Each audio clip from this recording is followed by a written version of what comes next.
Nigel different issue. Farage Reform UK Party is taking a page out of Tony Abbott's 2013 election playbook with his promise to stop the boats.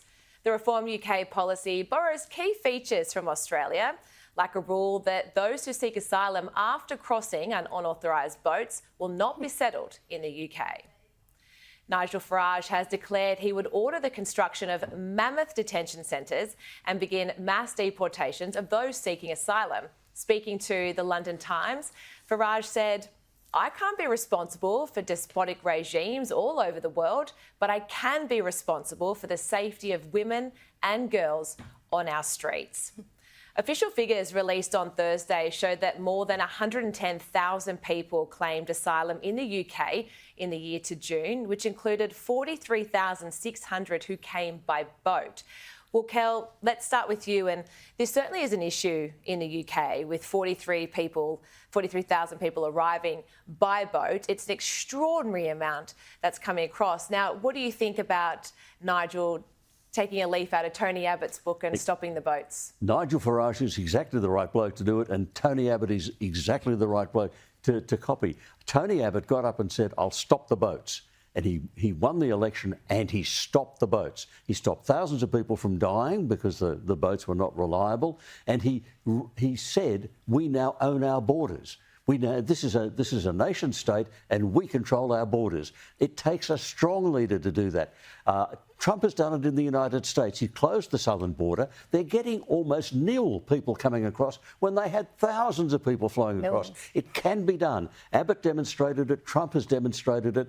I think Farage is strong enough to do it. It's doable. It's only because you've got these weak people, both in the Conservative Party in the UK and in the Labor Party in the UK, who are just feeble. And they will not stand up and say, I will take a strong stand on this, I'll make a decision, we'll do something. How is this even a strong stand? This is the ludicrous part about this. Like, how is this even controversial? Someone illegally enters a nation. Like, why do we have passports if borders don't matter? Somebody illegally enters a nation and it's controversial to say they've got to get out. Like, this is insane, and this is the problem with Western nations. We hurt ourselves. We cry that we need passports, we cry that we need borders, but then we feel sorry for ourselves when someone illegal comes here and then commits crimes and, oh, we should give them rights and we should do this. This isn't controversial at all. Like, the Western nation is on a trajectory of self-suicide. And it's like, it's about time leaders actually do something, and we should stop saying that this is controversial. It was the Telegraph in the UK only recently reported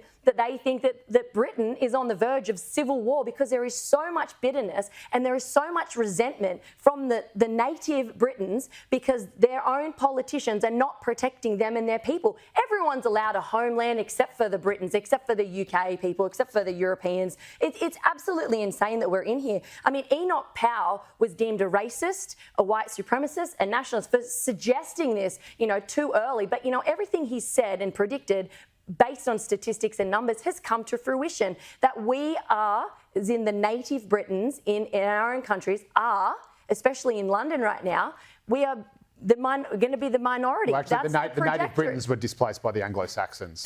So... Well, we could get into they're all in Wales now. But it's insane that this is controversial. It really is. Like, at what point do we start putting our own nation first and start, we don't have to babysit the world? Well, Charlotte, is this an election winner? For Farage? Farage, yep.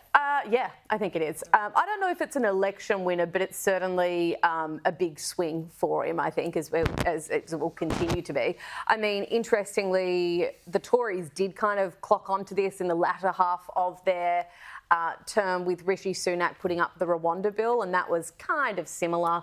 But it lost. It lost. It didn't get through. Yes, and it was, well, it got through, but they lost.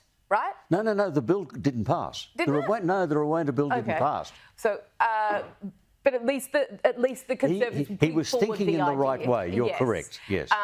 And so I think that it is going to be a really big problem, and this is particularly with Western countries, as you talk about. It's as population decline occurs, and we are going to see more immigration. The asylum seeker piece is going to be really interesting because I think we are going to see more countries bringing in legal migration, and then the appetite for asylum seekers is going to be rapidly reduced. Yeah, when there's an incentive, like you got to disincentivize people. If you make borders easy, then people are going to go, oh, that's easy, I'm going to get a slap on the wrist and I'm going to get this. Whereas if you disincentivize and people go fear the consequences of breaking the law, they might not actually but break also it. in the UK, where you're then staying in a hotel, Oh, or a motel, exactly. buffet breakfast, And you've got, right. you've got people I go there who, myself. yeah, I know, Cheaper than Bali.